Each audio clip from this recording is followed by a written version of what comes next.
আলাইকুম। আজকে একটা ইম্পর্ট্যান্ট জিনিস শেয়ার করতেছি, সেটা হচ্ছে আমরা যারা ইন্টেরিয়র নিয়ে কাজ করতেছি সারা বাংলাদেশের মধ্যে, বাট আমরা ম্যাক্সিমাম টাইমে দেখা যায় যে সিলিংগুলো ফেটে যায়, বাঁকা হয়ে যায়, বা হচ্ছে আপনার ঘুণে ধরে যায়। 1-2 বছর পরে নানান সমস্যা দেখা যায়।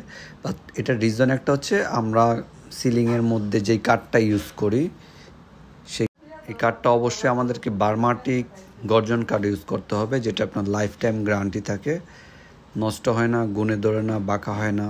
আর আপনার সিলিংয়ের এই সমস্যা থেকে সমাধানের জন্য আমরা যদি আমাদের প্রজেক্টগুলোতে বার্মাটিক গর্জনগুলো ইউজ করি, সেক্ষেত্রে আমাদের কাজগুলো ফিনিশিং ভালো আসবে এবং হচ্ছে লং টাইম আমাদের ক্লায়েন্টদেরকে আমরা সার্ভিস দিতে পারবো।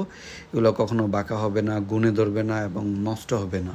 সো যাদের এই টাইপের বার্মাটিক গর্জন কাঠ লাগবে আমাদের সাথে যোগাযোগ করবেন। আমাদের কাছে হিউজ পরিমাণে বার্মাটিক গর্জন কাঠ স্টকে অ্যাভেলেবেল আছে। তো সবাই ভালো থাকবেন। আসসালামু আলাইকুম।